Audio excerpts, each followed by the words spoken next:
Bonjour frères et sœurs dans le Seigneur. Nous avons le privilège de nous retrouver encore autour de la parole de Dieu. Prions. Notre Père, merci pour la vie que tu nous as accordée et pour le privilège de te servir ce soir au travers de la prédication de ta parole.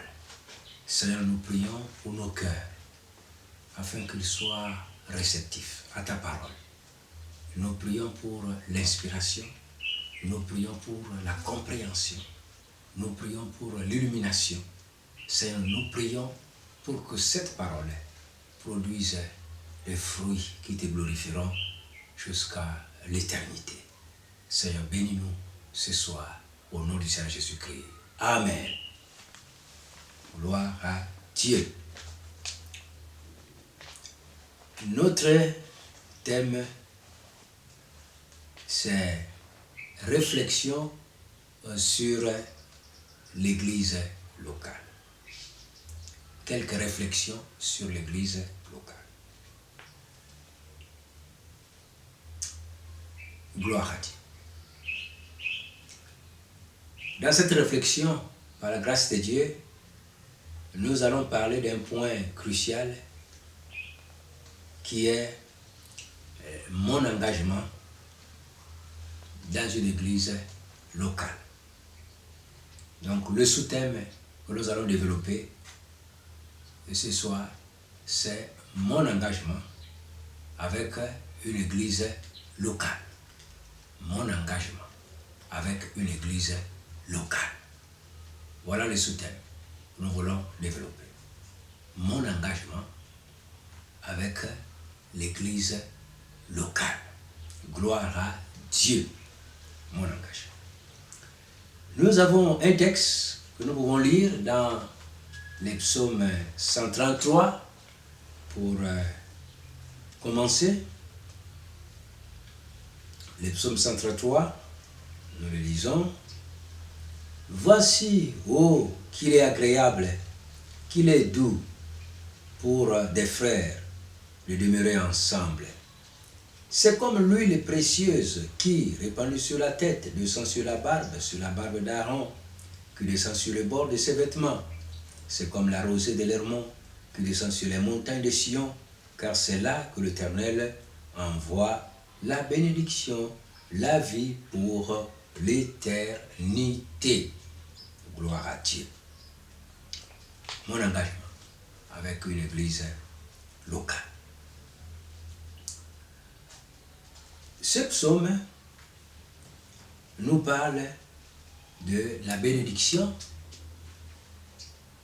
que Dieu apporte à son peuple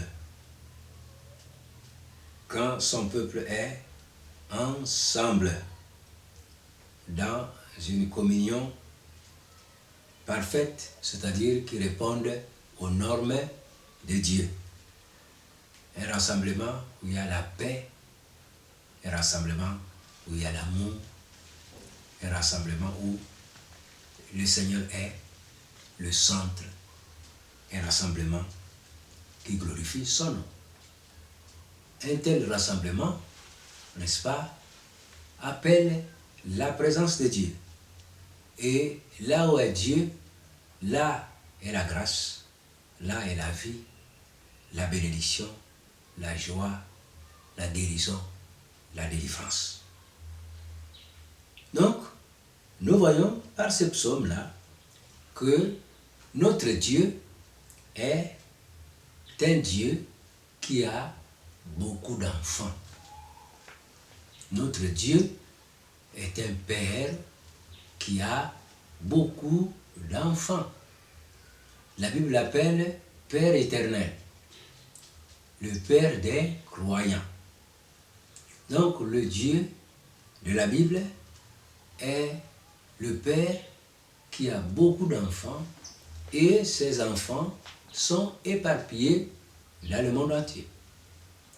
Certains de ces enfants sont déjà avec lui dans les cieux, d'autres marchent encore sur la terre en attendant le retour du Seigneur Jésus-Christ. Et donc, ces enfants qui sont sur la terre se retrouvent, bien sûr, dans tous les continents et bien sûr dans les différents pays et dans les différentes localités. Les enfants de Dieu qui se retrouvent aujourd'hui dans une localité peuvent se rassembler dans ce que nous appelons des églises locales, bien sûr, qui portent plusieurs noms, plusieurs dénominations. Aujourd'hui, en attendant le retour de Jésus-Christ, pour les réunir tous ensemble.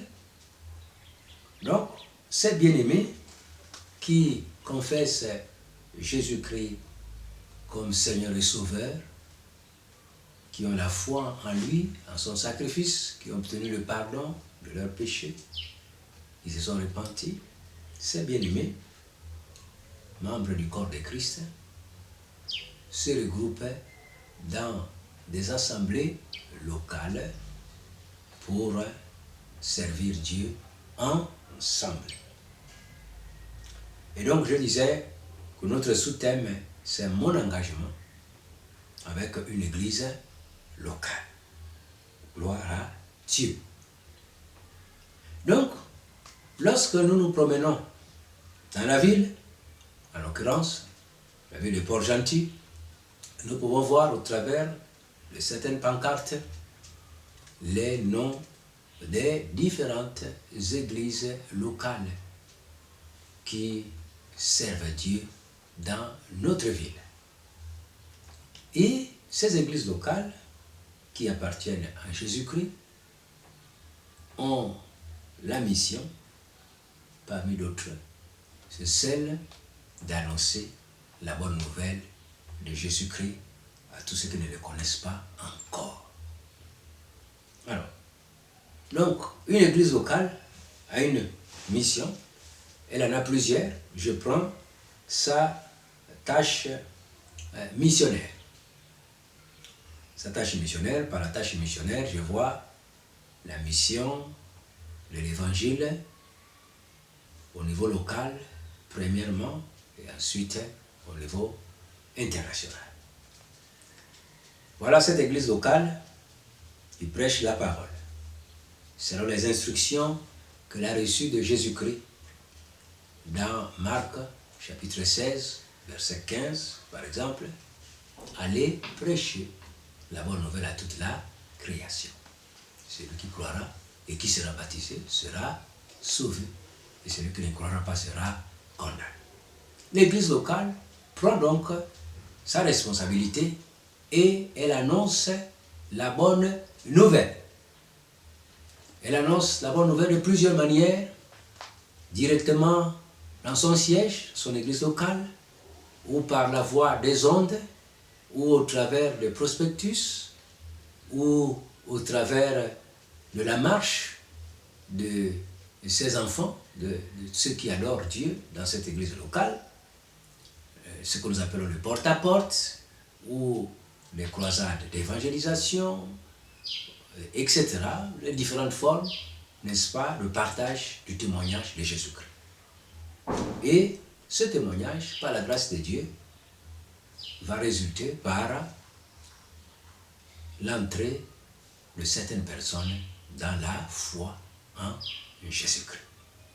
Alors, ces bien-aimés, hommes ou femmes, jeunes ou adultes, vieillards, enfants, font, n'est-ce pas, un engagement personnel, responsable, avec le Seigneur Jésus-Christ au travers de la foi en son sacrifice.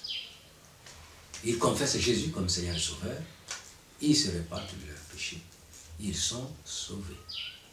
Une fois sauvés, que vont-ils faire? Que vont-ils devenir? Voilà la question. D'où notre thème, ou notre sous-thème, n'est-ce pas, mon engagement avec une église locale.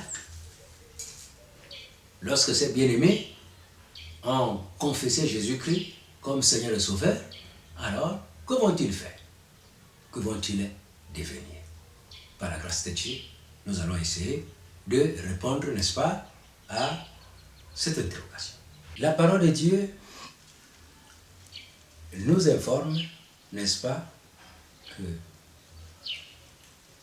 ceux qui avaient accepté Jésus-Christ le jour de la Pentecôte à Jérusalem, en Actes des Apôtres, chapitre 2, ceux qui avaient accepté Jésus-Christ pendant la prédication de Pierre, lors de la première Pentecôte à Jérusalem, en Actes chapitre 2, la Bible dit, ceux qui avaient accepté le Seigneur Jésus-Christ, après l'action de la foi et de la repentance, se retrouvaient avec les apôtres pour persévérer dans l'enseignement de la parole, dans la communion fraternelle, dans la fraction du pain et dans les prières. Donc, ces hommes, ces femmes, ayant accepté Jésus-Christ, ont été encadrés. Ils ne sont pas restés oisifs, chacun dans sa maison. Non, après s'être donné à Jésus-Christ, il y a eu, n'est-ce pas, un engagement avec l'église locale de Jérusalem. Gloire à Dieu. Un engagement. Et cet engagement a donc amené les responsables de l'église, les apôtres que le Christ avait établis, à prendre soin de ces nouveaux disciples, de ces nouveaux convertis. Donc, il les enseignait avec persévérance. Ils étaient instruits dans la loi de Dieu et ils expérimentaient la communion fraternelle, la fraction du pain, la table sainte. Ils expérimentaient les prières ensemble. Ils apprenaient comment prier l'Éternel des armées, leur Père éternel, comment le servir. Et donc, ils étaient en un mot pris en charge, spécialement sur le plan spirituel, bien sûr. Il y avait aussi, n'est-ce pas, une assistance matérielle pour ceux qui en avaient besoin. Mon engagement avec une église locale. Donc nous voulons dire ce soir que lorsqu'une personne a accepté Jésus-Christ comme Seigneur et Sauveur dans sa vie, cette personne est appelée par la suite à prendre à tâche avec une église locale de son choix. Cette personne est priée de s'engager avec une église locale. Tout simplement parce que l'église locale est le lieu que le Seigneur a pourvu pour que les bien-aimés qui se donnent à Jésus-Christ soient pris en charge, principalement sur le plan spirituel, et apprennent à servir Dieu et à expérimenter la communion fraternelle et l'exercice du grand commandement de Dieu dans le Nouveau Testament, dans la Nouvelle Alliance, qui est le commandement de l'amour. Aimer Dieu et aimer son prochain. Et Jésus pouvait dire, comment pouvez-vous aimer Dieu que vous ne voyez pas si vous n'aimez pas votre prochain? Et donc l'église locale est un terrain, n'est-ce pas, d'expérimentation de l'amour de Dieu, le grand commandement. C'est lorsqu'on est ensemble, entre frères et sœurs dans le Seigneur, que l'on apprend à aimer véritablement les autres, à pardonner les autres, à se pardonner les uns les autres, à porter les fardeaux les uns les autres, à prier les uns pour les autres, à soutenir les autres, à participer à leur bien-être spirituel et même matériel, selon les besoins des uns et des autres. Donc c'est dans cette ambiance-là que Dieu déverse sa bénédiction en abondance, comme nous l'avons lu dans le psaume 133. Oh, qu'il est agréable et doux pour des frères de demeurer ensemble. Ensemble aussi dans une église locale. Dans une église locale. L'église locale a reçu plusieurs missions dans son assistance, son encadrement aux bien-aimés qui se donnent à Jésus-Christ et qui s'engagent avec lui au travers d'une église locale. L'église locale, c'est la bergerie du Seigneur. Vous voyez, nous sommes appelés les brebis du Seigneur. Le Seigneur nous sauve, gloire à Dieu. Après, il nous place sous la responsabilité d'un berger, un berger terrestre. Lui, il est le grand berger qui est réparti dans les cieux, et ici sur la terre, le grand berger, le grand pasteur des brebis, comme la Bible l'appelle, place ses brebis entre les mains des bergers terrestres qui sont dans les églises locales.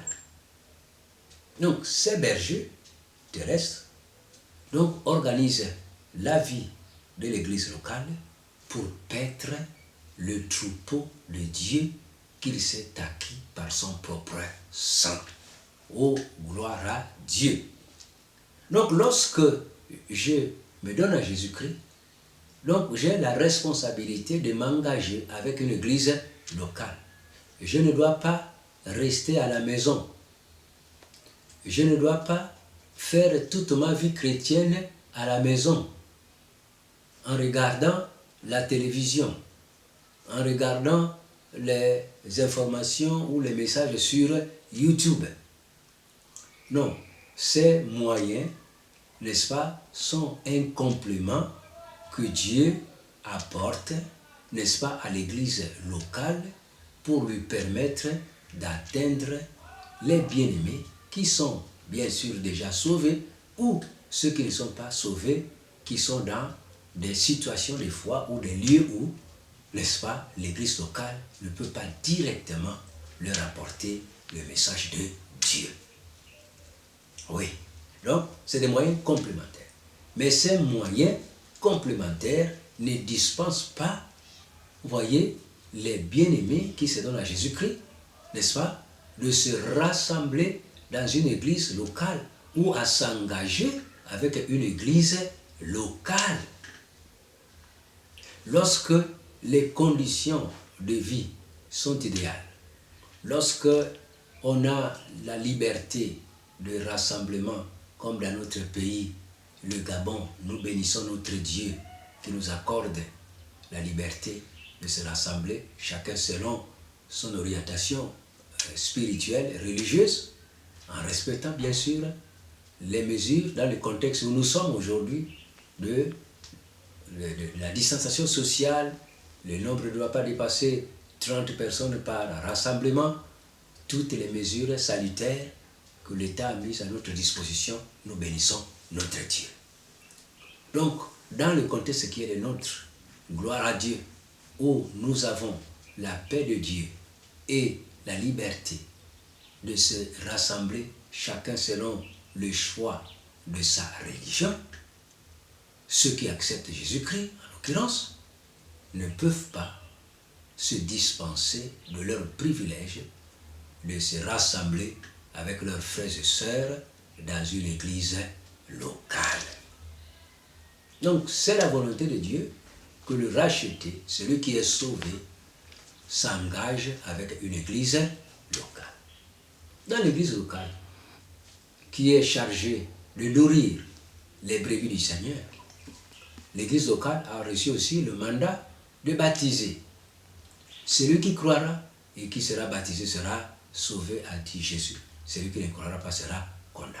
Donc vous avez cru en Jésus-Christ. Vous avez besoin de l'église locale pour être baptisé. Donc, il faut vous engager avec une église locale. Et on va vous expliquer, vous voyez, on va vous enseigner pourquoi être baptisé, que signifie le baptême. Et il y a même combien de baptêmes dont la Bible parle. Donc, tous ces enseignements sont prêts, n'est-ce pas, auprès des églises locales. Une fois que vous êtes enseigné, vous avez compris pourquoi prendre l'engagement du baptême, l'église locale a reçu le mandat de vous baptiser au nom du Seigneur Jésus-Christ, c'est-à-dire à cause de votre foi en Jésus-Christ. Comme Jésus a dit, allez, baptisez-les au nom du Père, du Fils et du Saint-Esprit. Il veut dire, c'est au nom de la foi que vous avez accepté, la foi au sacrifice du Seigneur Jésus. Gloire à Dieu. Je m'engage donc avec l'église locale et en m'engageant, l'église locale va me dispenser les enseignements de la parole de Dieu. En m'engageant avec l'église locale va me baptiser au nom du Père, du Fils et du Saint-Esprit. C'est-à-dire au nom, n'est-ce pas, de la foi en Jésus-Christ, n'est-ce pas, en qui j'ai mis toute ma confiance. En m'engageant avec une église locale, l'église locale va m'encadrer parce que dans l'église locale, j'aurai la possibilité d'exercer les dons et les talents que Dieu a mis à moi. Vous voyez? Donc, Dieu nous a donné des talents. Dieu nous donne aussi les dons spirituels. Dieu nous donne aussi les dons ministériels. L'église locale va nous enseigner tout ça là. Les dons spirituels, les dons ministériels, la place des talents.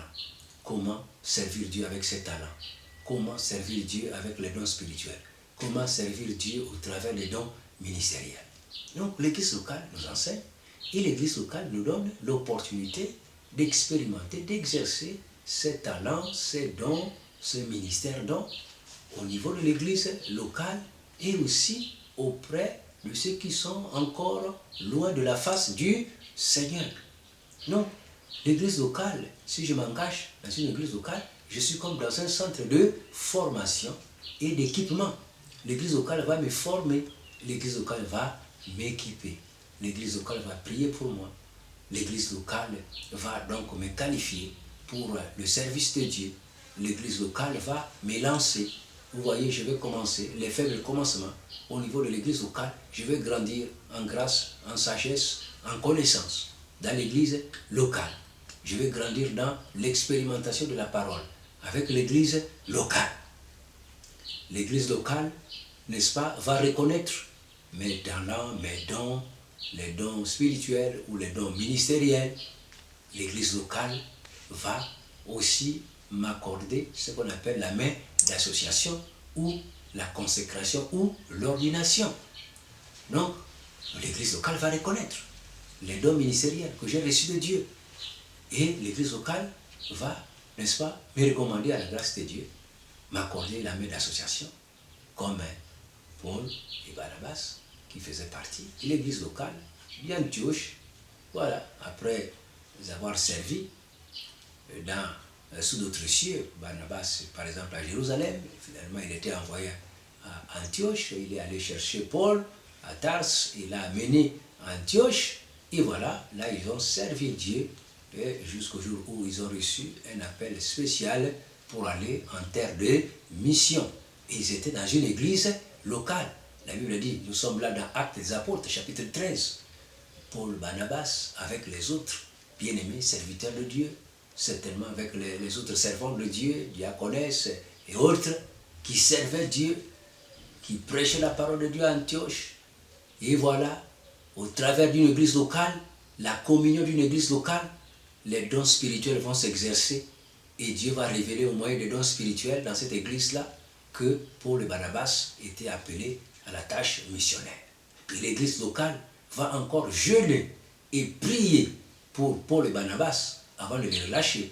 Et ils vont les recommander à Dieu en leur imposant les mains au nom du Seigneur Jésus-Christ.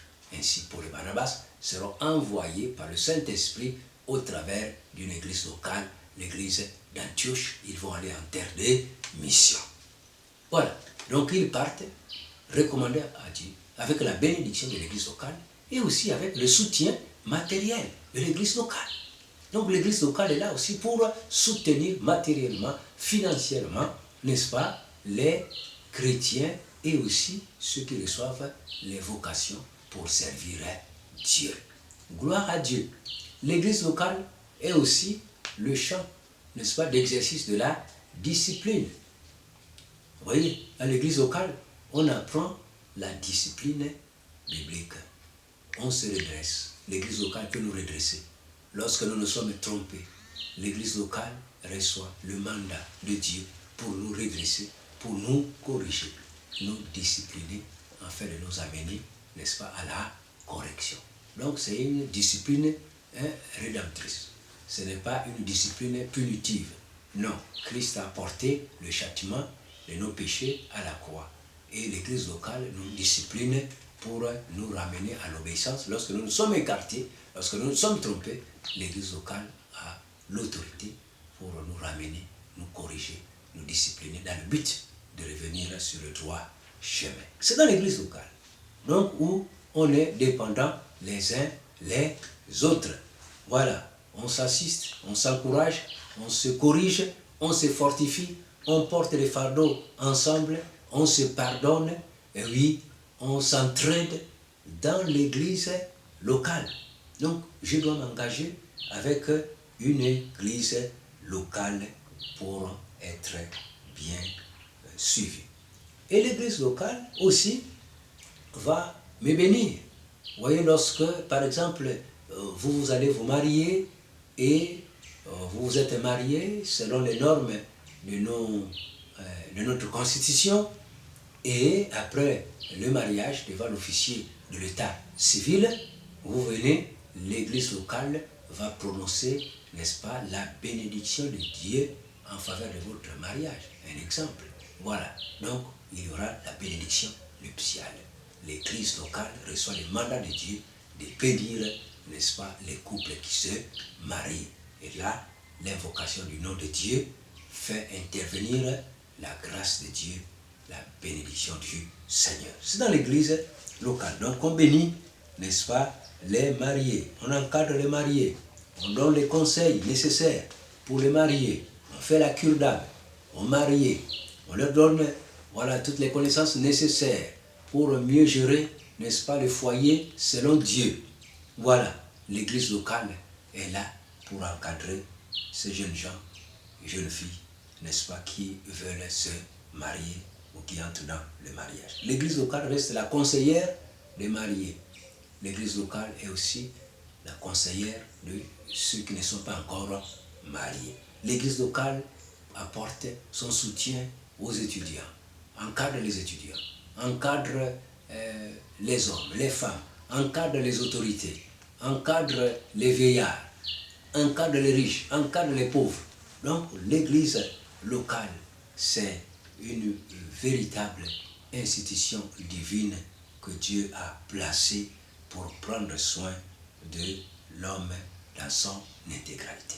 En fait, les soins que l'église locale apporte à l'homme est un soin holistique, donc intégral, qui englobe l'homme dans toutes ses dimensions, sur le plan spirituel, sur le plan émotionnel, sur le plan physique. L'église locale prie pour les malades, l'église locale assiste les frères en détresse, en difficulté. Voilà, il y a un soutien matériel, soutien spirituel donné au niveau de l'église locale. L'église locale permet d'expérimenter l'amour envers le prochain. Voilà, le prochain, non seulement ceux qui sont avec nous dans notre maison, mais aussi les autres qui ne sont pas de notre maison, de notre famille biologique. Voilà, mais de la même famille spirituelle en Jésus-Christ. Voilà, on apprend à connaître ses bien-aimés, à les aimer, à être patient envers eux, En fait, les fruits de l'esprit trouvent également un terrain, voyez, de développement. Voilà, la patience envers les frères et sœurs. Voilà, le pardon envers les frères et sœurs. Voilà, la communion, la patience, la persévérance. Voilà, comme la Bible dans 1 Corinthiens 13 nous donne la description du véritable amour, l'amour pratique. Voilà, on expérimente ça lorsqu'on est en communauté, mais pas lorsqu'on est isolé. Lorsqu'on est isolé, on ne peut pas expérimenter, n'est-ce pas, le grand commandement de Dieu dans toute sa force. On pourra l'expérimenter en moindre mesure avec sa propre famille biologique restreinte ou famille élargie africaine, mais c'est au-delà. L'amour de Dieu est appelé à s'exprimer au-delà même de notre famille biologique, mais aussi avec la grande famille biblique et aussi ceux qui ne sont même pas encore avec le Seigneur Jésus-Christ. Je m'engage avec une église locale. Et lorsque je m'engage avec une église locale, moi aussi, j'ai un plus à apporter. J'apporte mon expertise pour la bénédiction de l'église locale. J'apporte aussi mes moyens pour la bénédiction de l'église locale. J'apporte les dîmes à Dieu. J'apporte les offrandes à Dieu. Oui, différentes offrandes selon les besoins de l'œuvre de Dieu. J'apporte aussi mon savoir-faire, voilà, dans l'œuvre de Dieu. Donc, je participe. Je reçois de la part de l'église locale, moi aussi, j'en donne, n'est-ce pas, selon les grâces que Dieu a placées entre mes mains. Donc, l'église locale, je dois m'engager avec l'église locale. Après m'être donné à Jésus-Christ, le Seigneur me donne une maison spirituelle terrestre, là où je vais être nourri, encadré, là où je vais expérimenter la parole de Dieu, là où je pourrai être ordonné, consacré, envoyé en terre de mission. L'église locale est donc la maison terrestre dans laquelle je dois m'engager pour vivre avec mes frères et sœurs la vie chrétienne et apprendre à servir Dieu et à servir les autres. Que Dieu nous bénisse. Seigneur notre Père, nous te remercions, toi qui nous as sauvés, qui nous as donné une maison terrestre, l'église locale, où nous pouvons apprendre à te connaître davantage et comment te servir efficacement. Et je te remercie pour les églises locales que tu as suscitées dans tous les continents de la terre, là où, Seigneur, ton nom est invoqué en esprit et en vérité. Seigneur, je te bénis pour toutes ces églises locales. Et je te bénis également pour le service que ces églises locales accomplissent dans la diffusion de la bonne nouvelle du Seigneur Jésus-Christ. Et je te bénis également pour le service que ces églises accomplissent dans l'encadrement de tes enfants en Christ Seigneur.